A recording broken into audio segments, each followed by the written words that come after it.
मोहतरम सामईन किराम, पर्दानशी उम्मत मुस्लिमा, अज़ीज़ दोस्तों, भाइयों, ये महीना रमज़ानुल मुबारक का मुक़द्दस महीना है। इस महीना का अगर हम मुताला करें और इसको जानें तो इसमें हमें बहुत सारी चीज़ें मिलती हैं।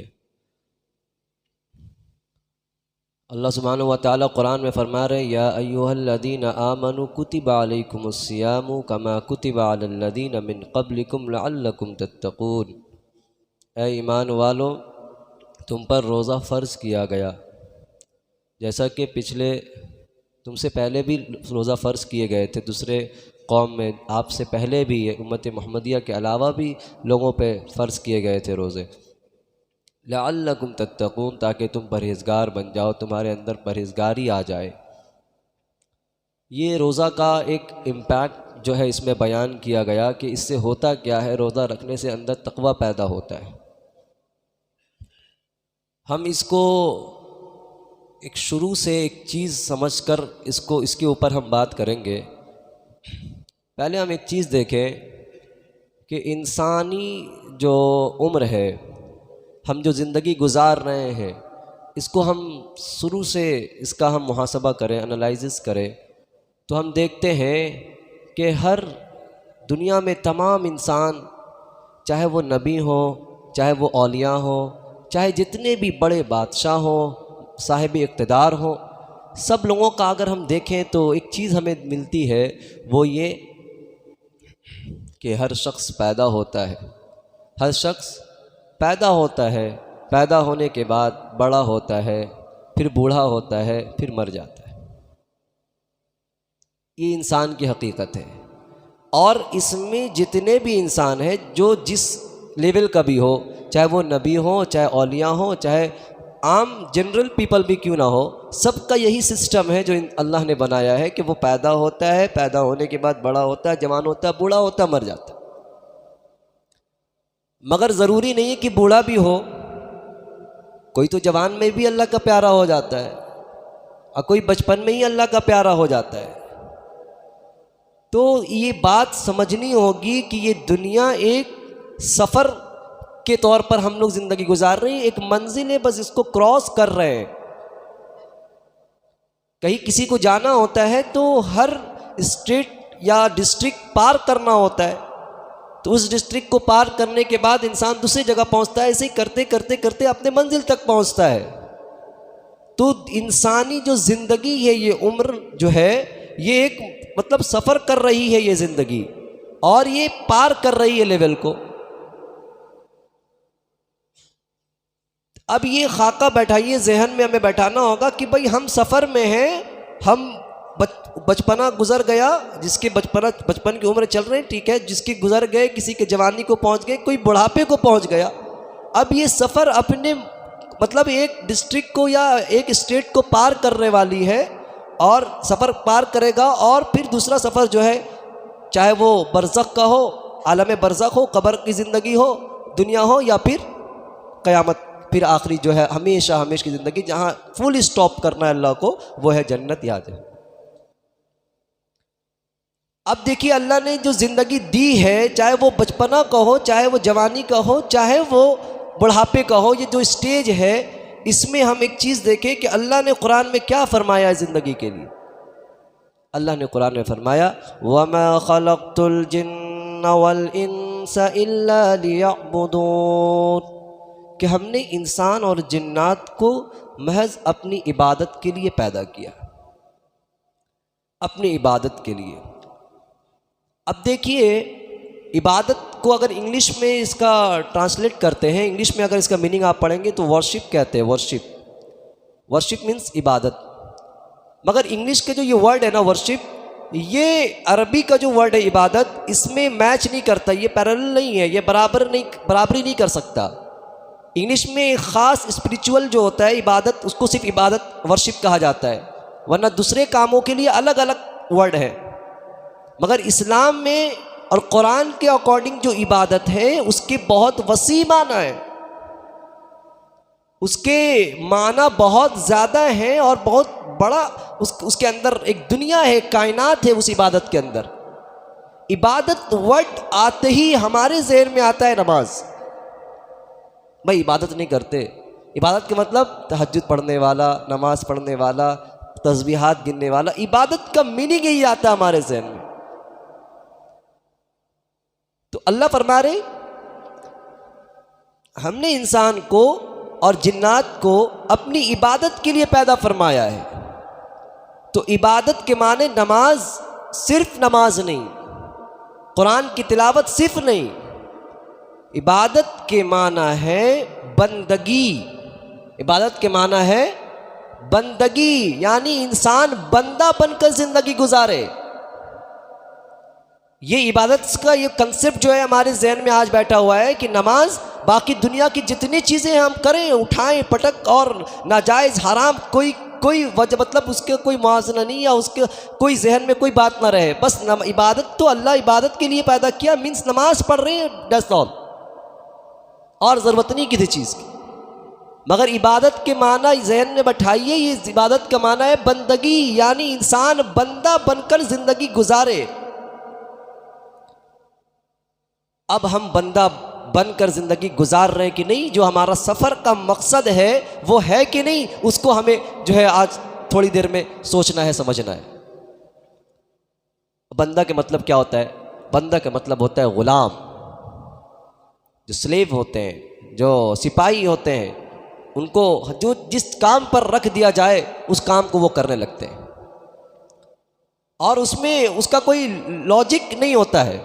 मिसाल के तौर पर किसी के घर में कोई सर्वेंट होता है, किसी काम पे रखता है, कोई कारखाने में रखता है, कोई दुकानों पे रखता है, कोई अपने ऑफिस में रखता है। हर काम में अलग अलग लोग सर्वेंट को हायर करते हैं, मगर उसका काम महदूद होता है। वो ऑफिस के काम के लिए होता है तो ऑफिस का काम करेगा, आप उसको ये काम नहीं कर सकते जाओ घर के झाड़ू दो, घर में घर का बाजार लेकर आओ, वो करेगा भी नहीं, वो नहीं करेगा। ये सर्वेंट का होता है। मगर गुलाम मीन्स जिस चीज़ के लिए कह दिया जाए वो सब चीज़ का करने पर उसको मजबूर होना है, वो सब चीज़ करने को तैयार होगा।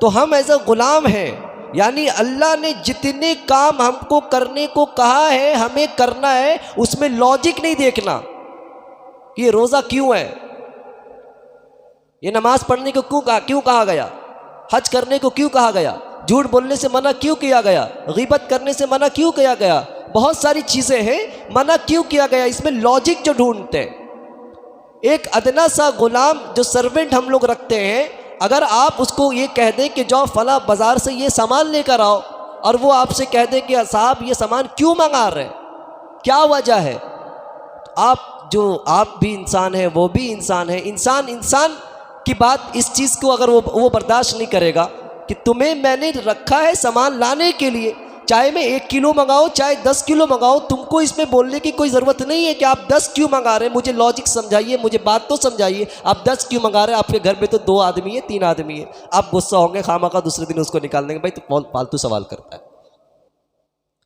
इसी तरीके से खालिक कायनात जिसने हमें पैदा किया है और हमें रोज़ा रखने को कहे, हमें झूठ से बचने को कहे और हमें गीबत करने से मना करे, जासूसी करने से मना करे, हराम और सूद लेने से मना करे, तो इसमें हमें लॉजिक नहीं ढूंढना है कि अल्लाह ने क्यों मना किया है। मेरा ख्याल तो ऐसा था, मैं तो इस तरह ख्याल रखता हूँ, ये होता तो बहुत बढ़िया होता, ये होता तो बड़ा बढ़िया होता। अरे भाई, जिसने आपको पैदा किया है उसने जैसा कहा हमें वैसे करना होगा।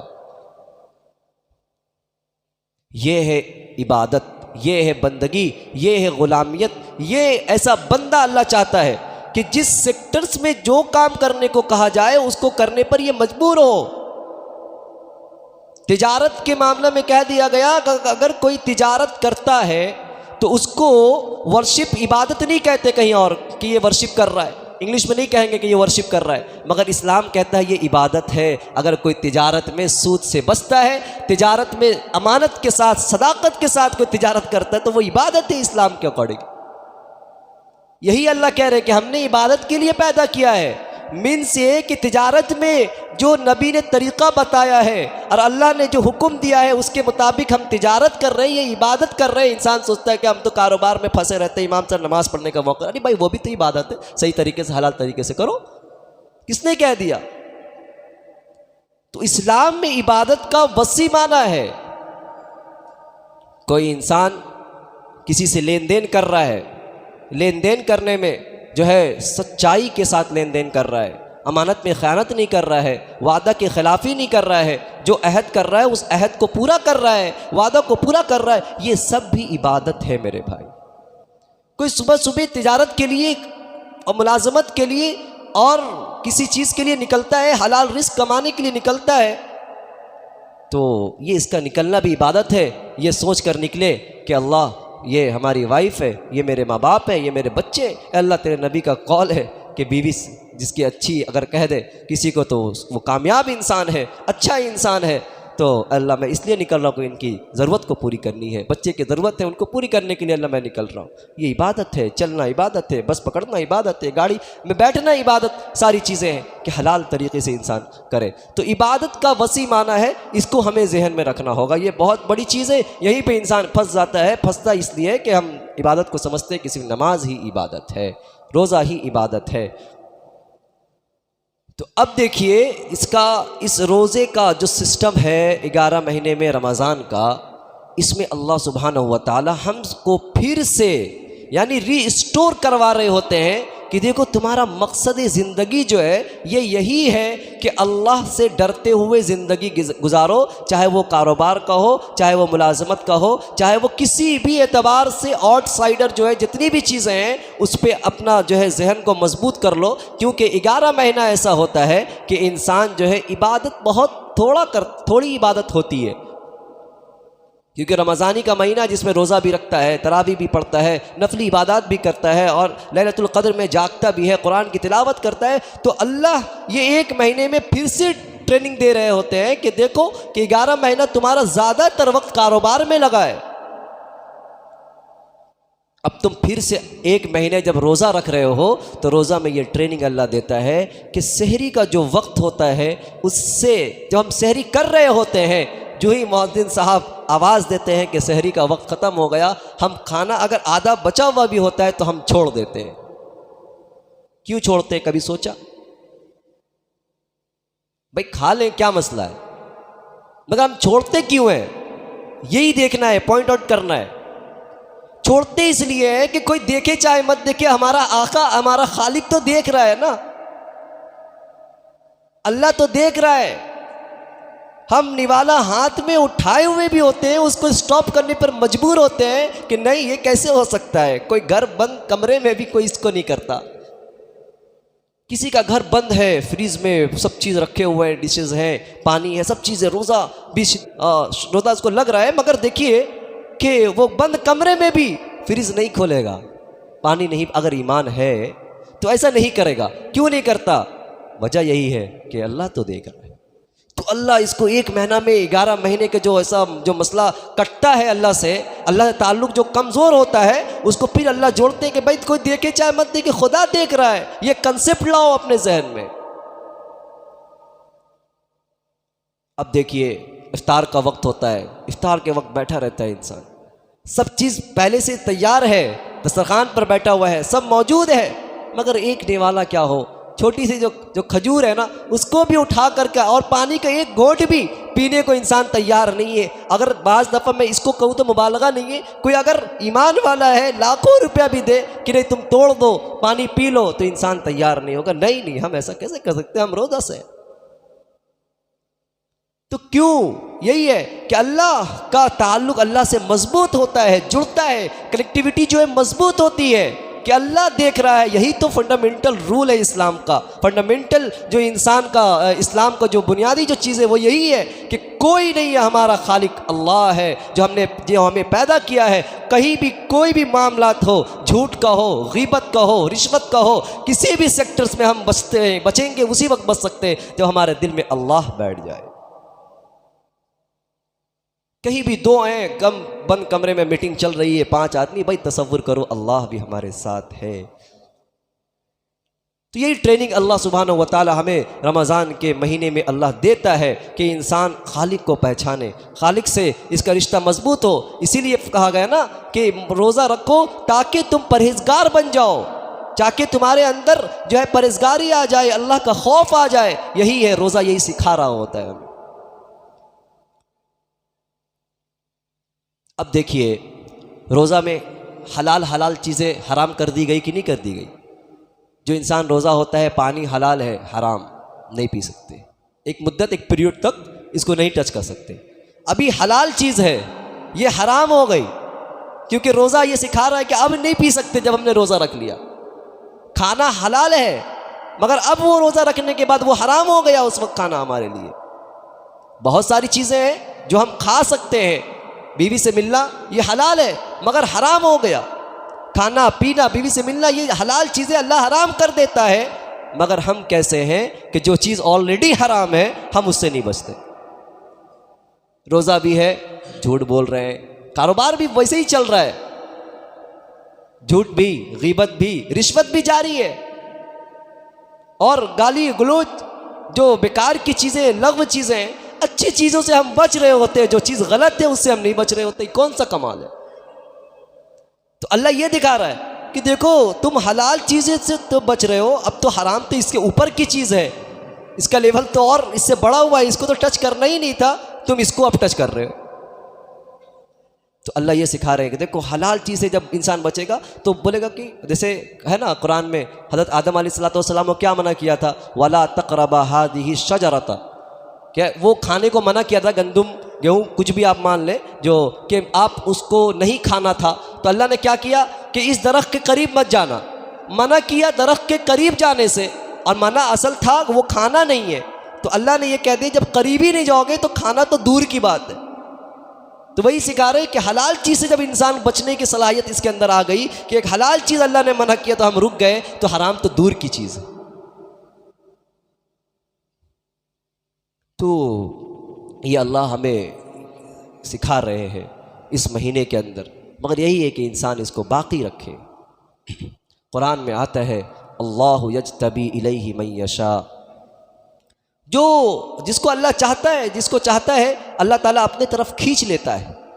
अल्लाह अपने तरफ खींच लेता है, मगर यूं ही नहीं खींचता। खींचने के लिए हमें चाहिए कि हम खुद अल्लाह की तरफ रुजू करें, सिद्क दिल से ये चाहे कि अल्लाह जो हुआ सो हुआ, अब जो होगा वो आपके मन के मुताबिक और आपके मंशा के मुताबिक हमारी ज़िंदगी अब गुजरेगी।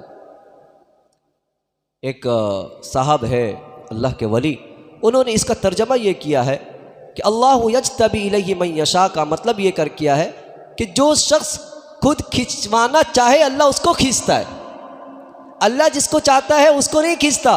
मतलब ये जो चाहे कि मुझे अल्लाह खींच ले, अल्लाह उसको खींचता है। हमको चाहना है कि अल्लाह हमें खींच ले, अल्लाह हमें खींच ले। अब देखें, एक मिसाल मैं ये देता हूँ, बच्चे जो छोटे बच्चे होते हैं जब वो चलना सीखते हैं जब उसका स्टार्टिंग जो होता है उस वक्त देखिए छोटे छोटे बच्चे क्या होते हैं, जब माँ बाप कोई भी हो उस बच्चे को अपने पास बुलाता है, जब वो सीखता है स्टार्टिंग पीरियड जब उसका होता है तो बच्चा डरता है कि हम कदम बढ़ाएं और ऐसा ना हो कि हम गिर जाएं। बच्चा बहुत कश्मकश में रहता है कि हम आगे बढ़े कि नहीं बढ़े।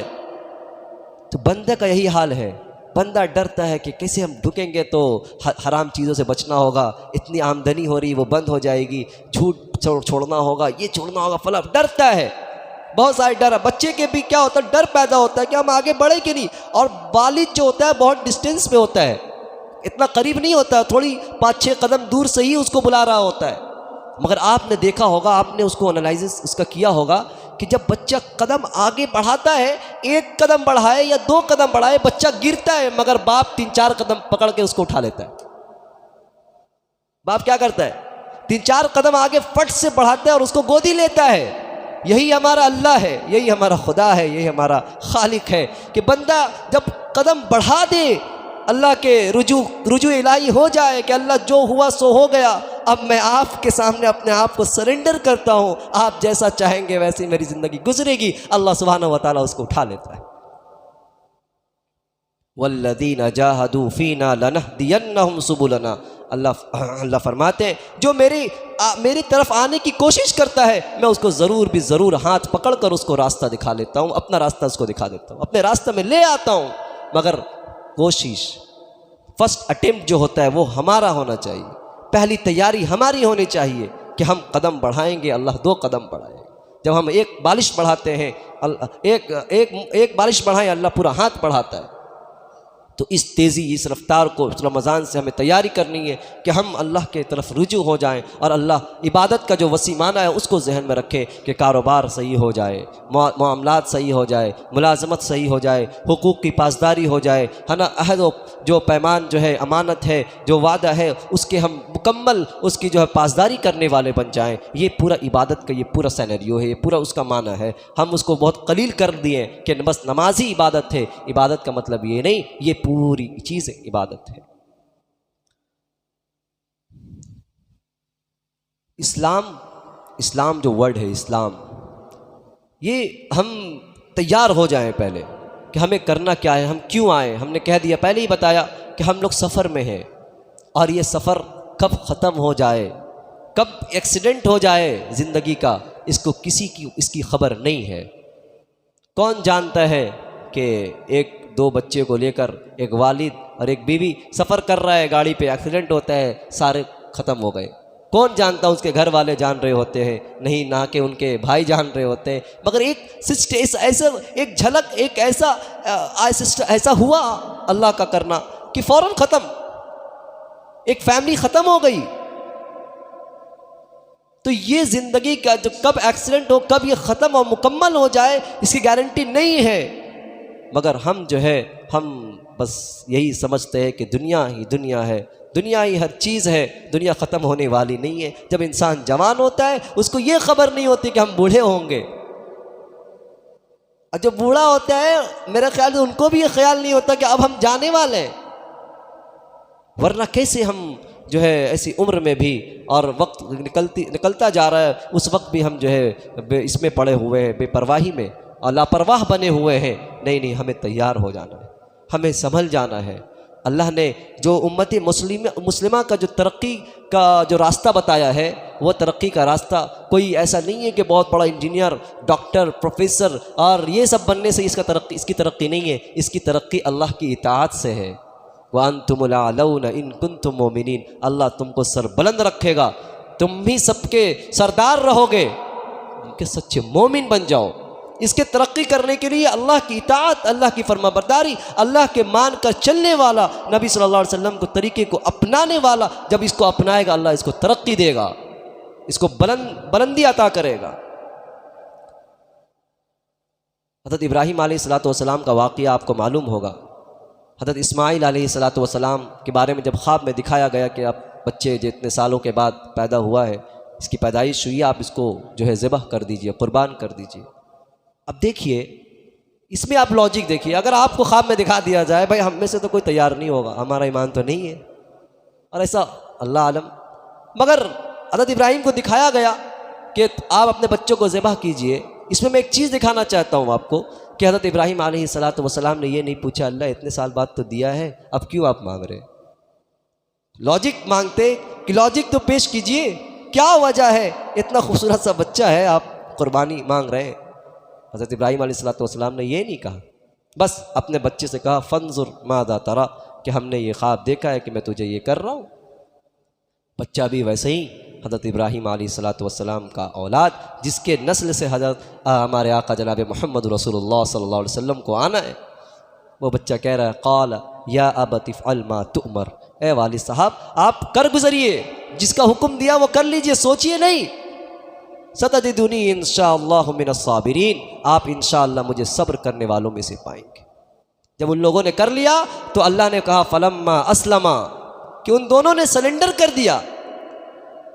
कुर्बानी मकसूद नहीं थी वहां पे सरेंडर करना था कि हमने जो कहा ये करके कर रहे कि नहीं कर रहे। तो मुस्लिम वहीं से निकला है कि मुसलमान के माना अपने आप को सरेंडर कर देने वाला, कि हमने अपने आप को सरेंडर कर दिया, हमने हथियार छोड़ दिए, आप अब जैसा चाहेंगे हम वैसा करेंगे। इसका मुसलमान का ये एक्चुअल मीनिंग है। अल्लाह फरमाते फलम्मा अस्लमा वतल्लहु लिलजबीन, कि हमने उन दोनों को क्या किया, मान लिया, तस्लीम कर लिया उन दोनों ने, वतल्लहु अपने सरों को झुका दिया।